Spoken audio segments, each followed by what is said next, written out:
inventou o Brasil. Foi seu Cabral, foi seu Cabral.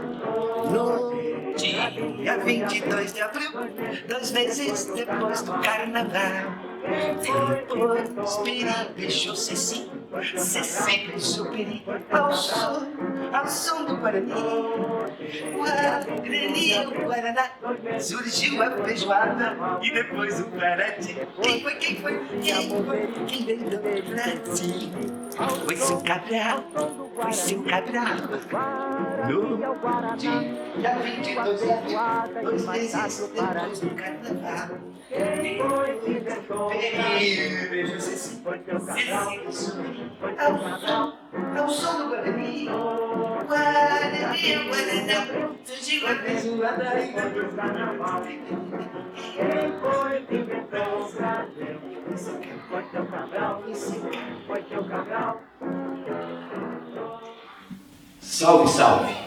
Eu me chamo Jefferson Lopes, sou ator-diretor há 40 anos e venho aqui trazer para vocês um pouco da Semana de Arte Moderna no Teatro de Antunes Filho. Sejam muito bem-vindos. Semana de Arte Moderna de 1922, no Teatro de Antunes Filho. Oswald de Andrade. Influenciado pelas vanguardas europeias, estimulou fortemente a Semana de Arte Moderna de 1922. Muita arte inovadora teriam de ser notadas no solo brasileiro, assim pensava Oswald. Estimulado, Oswald de Andrade publica o Manifesto da Poesia Pau-Brasil, onde ele defendia a poesia brasileira de exportação, seguindo com o movimento antropofágico em 1928, firmando nesse movimento seu desejo de colocar a cultura brasileira do Brasil para o mundo e do mundo para o Brasil. Pretendia dar um caráter legitimamente brasileiro em todos os segmentos das artes no solo brasileiro, como nesse trecho de poesia do Manifesto Pau-Brasil. Ouçam lá. A poesia existe nos fatos, os casebres de açafrão e de ocre nos verdes da favela, sob o azul cabralino, são fatos estéticos. O lado doutor, fatalidade do primeiro branco aportado e dominando politicamente as selvas selvagens, o bacharel. Não podemos deixar de ser doutores, país de doutores anônimos, o império foi assim, eruditamos tudo, esquecemos o gavião de penacho. Fecha aspas. E assim civilizaram os artistas e pensadores brasileiros a se alimentar também da cultura do resto do mundo, sem esquecer do gavião de penacho, da cultura original da geografia do Brasil. O diretor Antunes Filho também acreditava na Semana de Arte Moderna como um marco para a independência cultural do Brasil. Será que não estávamos vivendo em 1922 realmente a independência ou morte do povo brasileiro? Muito bem, estávamos fazendo 100 anos do grito de independência de Dom Pedro I. Mas acreditávamos na independência cultural do Brasil e acreditamos ainda na independência cultural do Brasil. E ver o Brasil como ele realmente é, miscigenado, com grande e rica mistura de cultura, artes e formas de pensar. Estimulado por essa forma modernista e antropofágica utópica, em 1978, Antunes Filho começa a trabalhar seu teatro direcionado nesse sentido e monta o grande espetáculo Macunaíma, o herói sem nenhum caráter, de Mário de Andrade. E daí por diante, ele conduziu o seu teatro até 2018, onde acontece o seu falecimento, embasado e guiado sempre pelo ideal da Semana de Arte Moderna de 1922, onde irei dar alguns exemplos desse precioso trabalho teatral de Antunes Filho com a influência do modernismo em suas obras.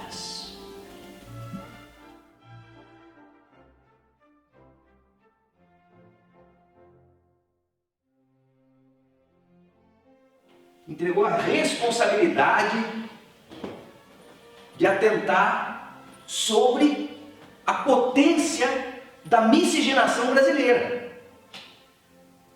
Por mais que estivéssemos abertos e invejando, desejando, gostando da cultura do exterior, nós tínhamos que pensar, refletir, organizar a cultura que estava nascendo no Brasil. Já naquele momento, há 400 anos, que é o povo tupi que já estava aqui, o povo afro que veio da África como escravos para habitar o Brasil, e o povo lusitano. Só aí já existe 3 matrizes, como diz Darcy Ribeiro no seu livro O Povo Brasileiro. Já existem 3 matrizes: matriz tupi, matriz afro, matriz lusitana. E já na Semana de Arte Moderna de 1922, o Brasil já estava vivendo um grande êxodo do mundo exterior para dentro do país, já que a escravidão tinha acabado alguns anos atrás. Então, esses povos italianos, alemães, belgas, poloneses, europeus, todas essas raças começam a vir para o Brasil para trabalhar nas fazendas brasileiras, fazer a mão de obra que antes era da escrava dos negros africanos. Então já começa também a aumentar essa miscigenação. Então, a Semana de Arte Moderna de 1922, de Oswald de Andrade, de Mário de Andrade, de Villa-Lobos, Brecheret, Tarsila do Amaral, de Cavalcante, Portinari, essa reunião, eles estavam querendo lembrar para nós que era isso. O Brasil já estava entrando no século da industrialização, o Brasil estava crescendo economicamente, mas não podia deixar de crescer com o seu povo. Ainda é emergente essa necessidade do povo brasileiro se conhecer como um ser miscigenado e, portanto, é um novo ser. E tem que fazer jus a esse novo ser, ao sangue que ele tem dentro de si: italiano, índio, africano, português, alemão. Tem que se saber disso, tem que se educar nesse sentido, tem que fazer arte e cultura nesse sentido, tem que fazer uma política nesse sentido, porque a capacidade do brasileiro é poderoso. Essa miscigenação que faz uma inteligência singular do brasileiro, que faz uma capacidade esportiva singular no brasileiro, que faz uma sensibilidade artística singular no brasileiro. O Brasil é poderoso, o Brasil é abençoado por Deus e bonito por natureza. Semana de Arte Moderna no Brasil de 1922 ainda é emergente, meu povo. Está aí essa grande lição daqueles meninos lá na Semana de Arte, gritando: bebam, se alimentem da sua raça, do seu povo, da sua nação, da sua geografia, que é a nossa geografia, esse Brasil.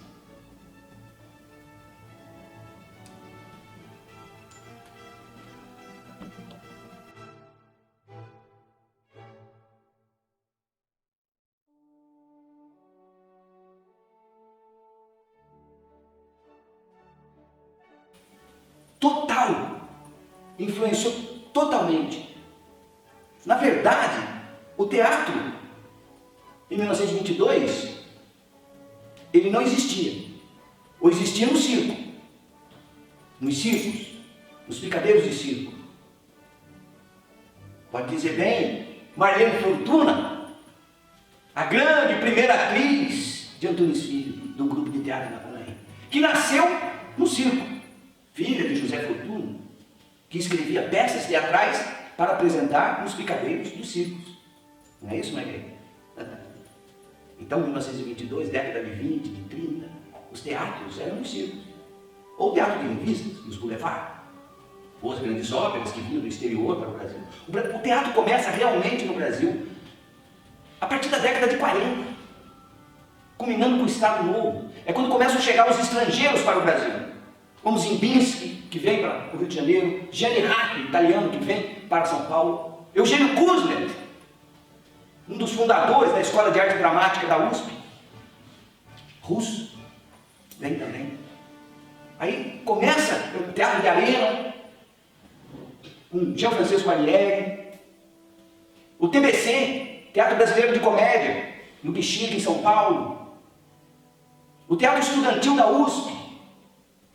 Aí começa, 45, 50, começa a formação de um teatro que hoje nós conhecemos.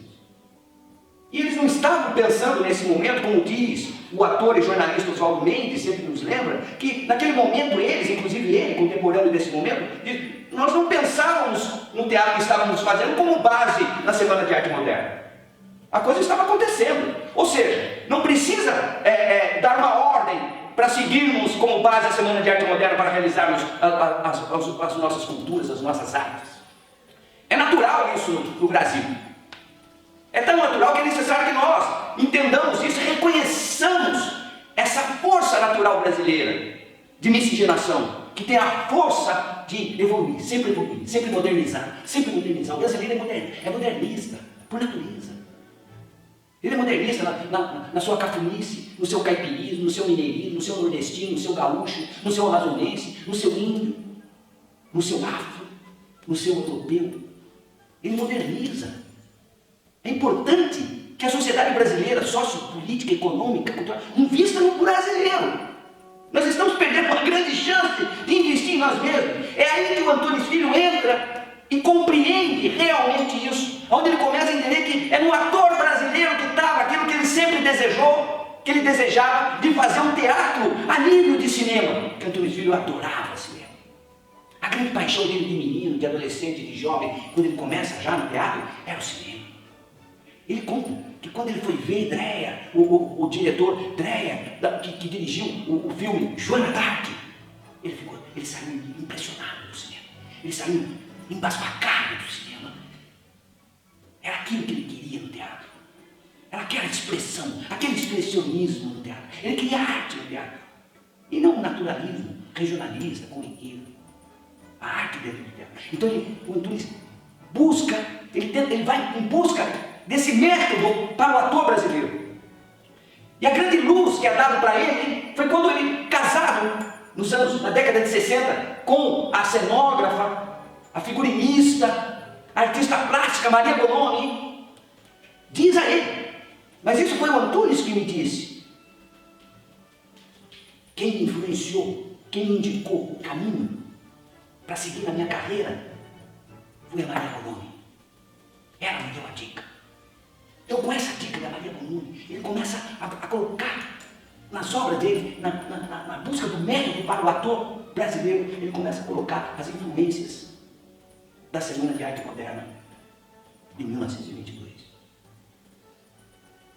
Até que ele chega em 1977, 78, o Brasil saindo de uma ditadura de 2 décadas, saindo de uma ditadura. Mas ainda com essa influência, ele arrenda o Teatro São Pedro, na prefeitura de São Paulo, entra para dentro do teatro.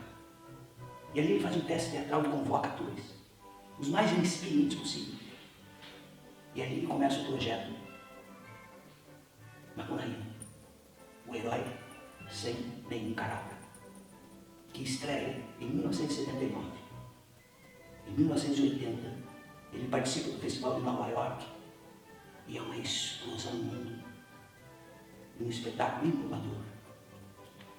Há uma nova visão na arte teatral, onde todos, grandes diretores, iriam passar a seguir o mestre Antunes Filho.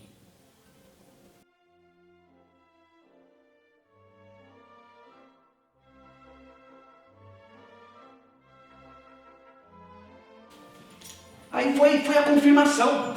A partir do momento que ele estreia no Brasil, ele tem todas as péssimas críticas aqui no seu próprio país, em 79. Claro, O brasileiro, se não reconhecer a sua miscigenação, a sua força miscigenada, ele não vai reconhecer as grandes potências criadas pelo seu próprio povo. Então o trabalho de Antunes não foi reconhecido naquele momento dentro do Brasil. Mas quando ele estreia em Nova York, em 80, e há um reconhecimento estrondoso por todo mundo, por todos os jornais internacionais, da trupe brasileira, que montou o espetáculo Macunaíma, o herói sem um caráter de Mário de Andrade, com 4 horas de duração do espetáculo, contando essa trajetória desse personagem mítico brasileiro, que nasceu preto, retinto, filho do medo da noite, no fundo da Mata Virgem, na Amazônia, entre o Brasil e a Venezuela. É criado por uma Índia velha, ele vira índio. E depois uma busca do presente que ele ganhou da cima, aí no mato, a guerreira do mato brasileiro, a linda Índia, que vira uma estrela, mas deixa com ele o colar da mulher Quitã, que é roubado por um grande colecionador famoso em São Paulo, que é onde Macunaíma vai até São Paulo em busca do seu colar, a Muirapitã. E ali ele vira um homem branco. Somos nós. O Brasil é isso. O Brasil é um mistério. O Brasil é um país criado sem pai, só mãe. A mãe terra, a mãe oceano, a mãe África, a mãe lusitana, a palavra, a navegação, a matemática, a geografia, a conquista, o português e a mãe tupi, a mãe chavante, a mãe Yanomami, a mãe Tupinambá, a mãe Tupiniquim, a mãe Guarani, a mãe Mororo, a mãe Caiapó.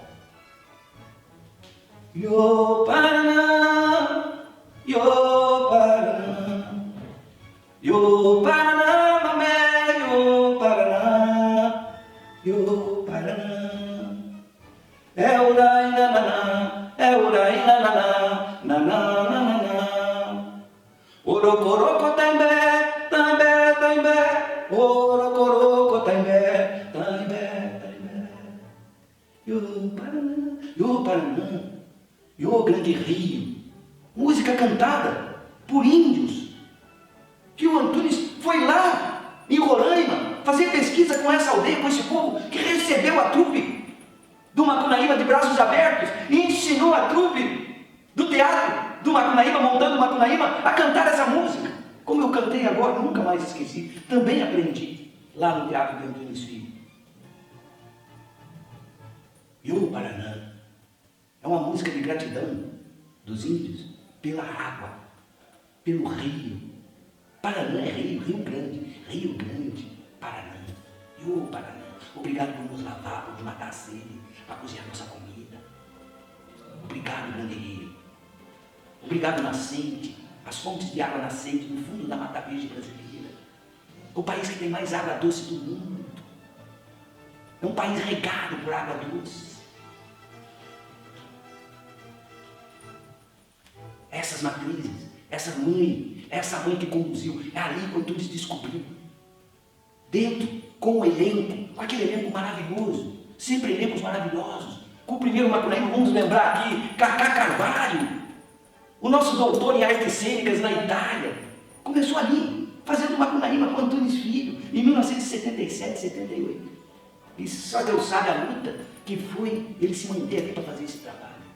Lembrar de Marco Antônio Tunico, o segundo Macunaíma, persa que viajou por quase todo o planeta, fazendo apresentações em várias capitais do mundo. Paris, Londres, Nova York, Viena, Berlim, Madrid, todos os lugares. Essa peça percorreu, mostrando essa cultura brasileira, sempre aplaudida de pé. Então foi um sucesso, sempre, de crítica e de público. Isso alavancou o Antunes a acreditar piamente no conselho anterior da sua ex-esposa Maria Moroni. Vai para a Semana de Arte Moderna. E aí o Antunes percorre toda essa influência.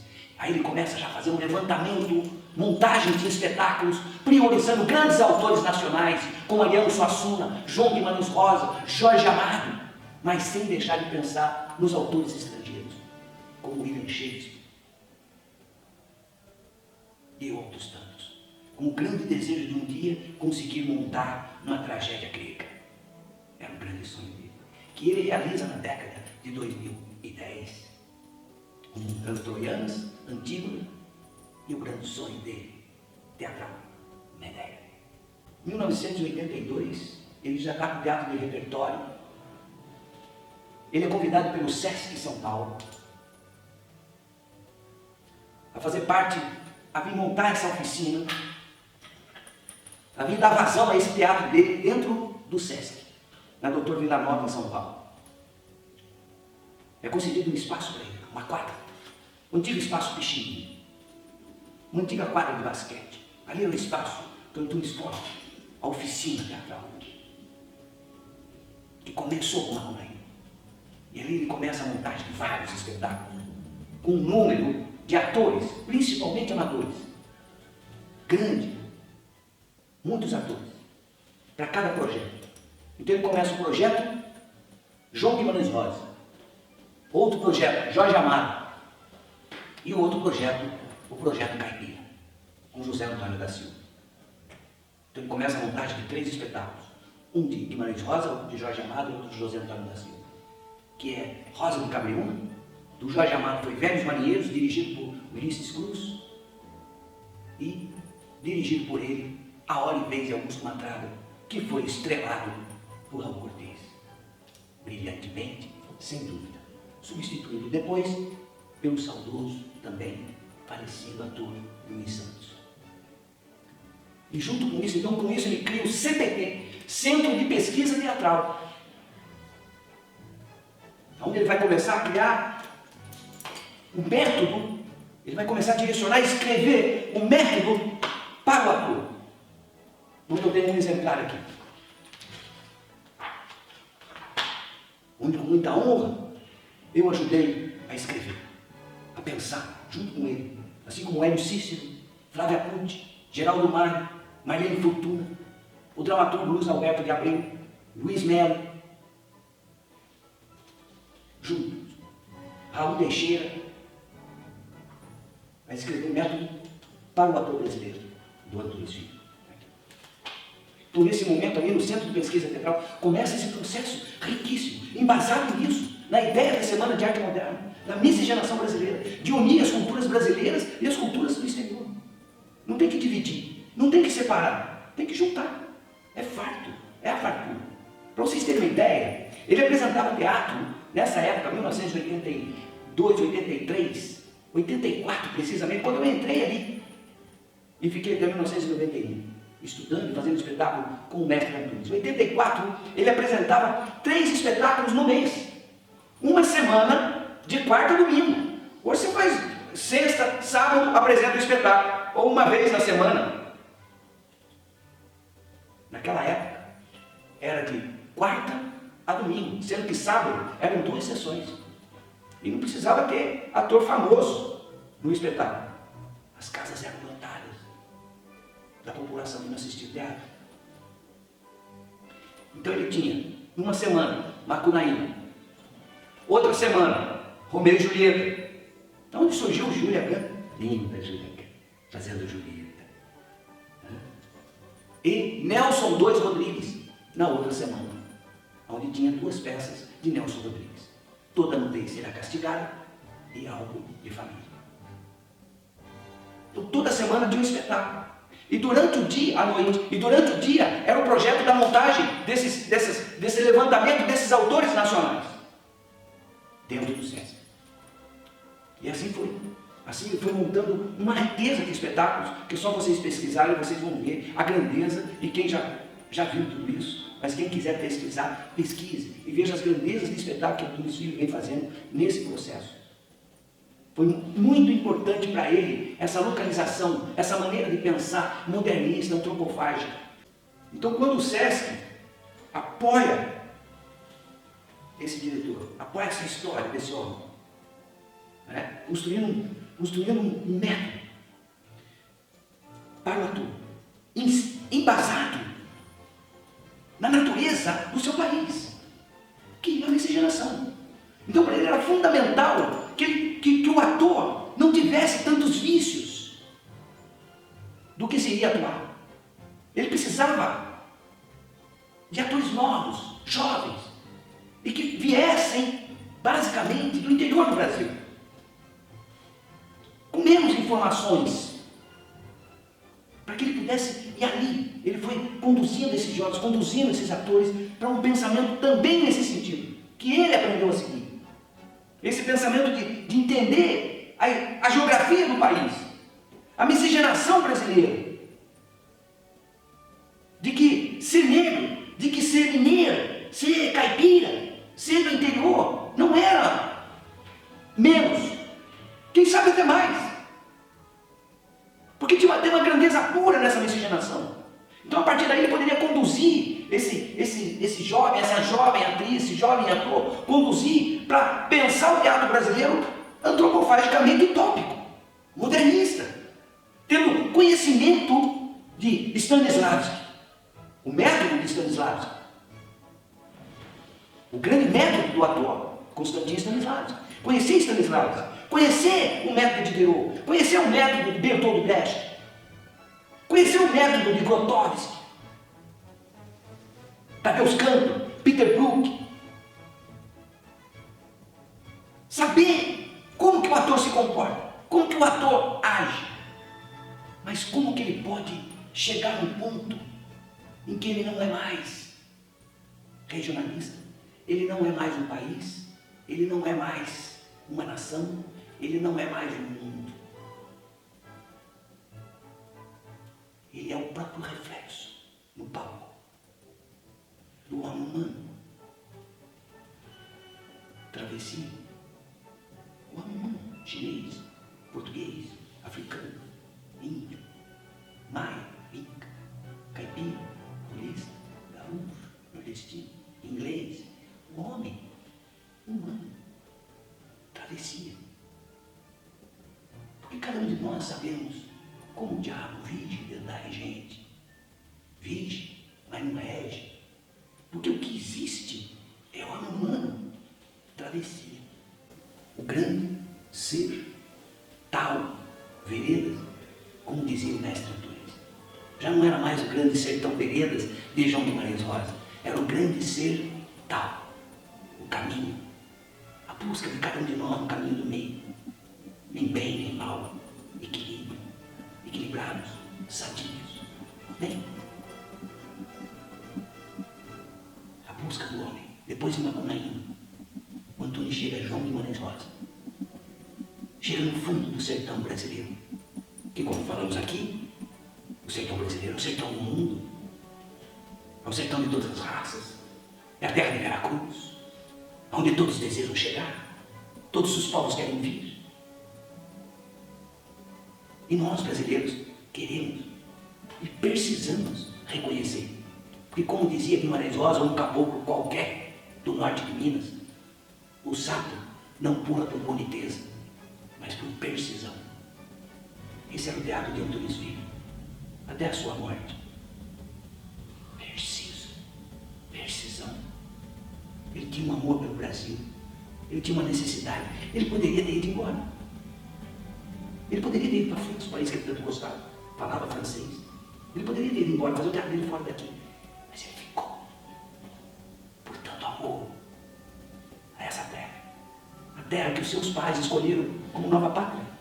Sua mãe e seu pai portugueses. Ele escolheu ficar. A terra que os pais dele escolheram para viver. E aqui ele fez esse legado para o ator brasileiro. Esse continuista da Semana de Arte Moderna, nos estimulando a continuar no caminho certo, dá certo. A Semana de Arte Moderna em 1902 deu certo. A independência do Brasil deu certo. Pedro Álvares Cabral deu certo. O Brasil deu certo. Como união, como um país sem preconceito, sem racismo, sem destruição do seu meio ambiente, com amor a tudo e a todos. Aí ele dará realmente certo. Porque para mim ele já deu certo. A partir desse mestre que eu encontrei em minha vida.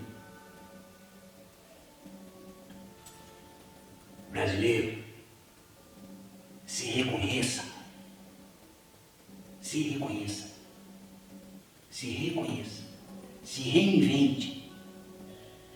Na base da onde você nasceu, da onde você está, ou da onde você estrangeiro veio aqui buscar. Esse é um país sem igual. Creio que nenhuma nação foi feita como essa está sendo feita e realizada. Com essa miscigenação poderosa. Mas esses são outros assuntos. É importante, se vocês tiverem acesso, conhecer esse livro. Hierofania, o teatro, segundo Antunes Filho, de Sebastião Vilaré, o saudoso jornalista Vilaré. Um trabalho riquíssimo sobre tudo da obra de Antunes, desse mestre do teatro brasileiro e mundial, Antunes Filho. Busque conhecer, para você se aprimorar, você que é ator, você que é atriz, você que é de teatro, busque conhecer, aprender com esse grande diretor, já falecido, mas que deixou um legado, grandes conhecimentos, um legítimo e um bom teatro brasileiro. Salve a todos, que prazer estar aqui com vocês e ter falado um pouco do que a gente conseguiu dizer da nossa experiência pessoal com esse grande mestre do teatro e com aquilo que a gente vem continuando estudando dele, passar essa força dele, não só Antunes, mas todo o teatro brasileiro, grandes diretores como José Celso Martins Correia, que também é um continuista da Semana de Arte Moderna, Plínio Marcos, enfim, tantos outros, sempre trabalharam nesse sentido da Semana de Arte Moderna, porque não tem como fugir disso. Porque isso é o Brasil.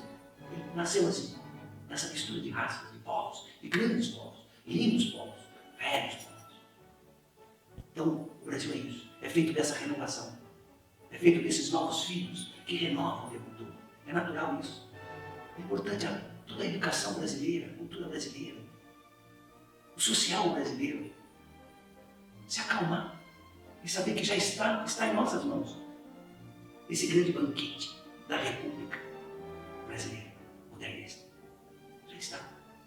Basta estimular os nossos jovens, estimular o nosso povo a se conhecer, a se saber Gavião Operário, a se saber a grande onça pintada, a se saber Tatu, a se saber negro, a se saber tupi, a se saber europeu, a se saber uma grande família do mundo. Basta isso. E assim percorreu, eu vi, eu participei. Antunes Filho percorreu nesse sentido, até a sua morte, em maio de 2018. Mas está em legado. Faço uma questão, feliz estou, e dando continuidade para que esse grande mestre do teatro mundial não caia no esquecimento. Não falamos tudo que podíamos, que gostaríamos, mas pesquisem, busquem conhecer melhor o trabalho desse um dos grandes mestres do mundo do século XX e do Brasil, o senhor José Alves Antunes Filho. Uma saudação a todos, uma saudação aos deuses do teatro e uma gratidão por ter passado por essa grande escola e ter conhecido pessoas como Marlene Fortuna, uma das melhores atrizes que eu conheci aqui no Brasil e fora do Brasil. Salve Marlene Fortuna, que atrizasse que me ensinou tanto a técnica vocal e a técnica de interpretação. Uma das primeiras atrizes do Brasil. E um grande companheiro e um grande iniciador meu dentro do Centro de Pesquisa Teatral, o saudoso gaúcho de Bagé, o ator Walter Portela. Salve Raul Teixeira, companheiro velho nos últimos momentos da vida de Antunes Filho, sonoplasta do grupo de teatro do Romarinho. Raul Teixeira, uma saudação, meu querido. Sucesso, força. Salve a todos. Muito obrigado pela oportunidade.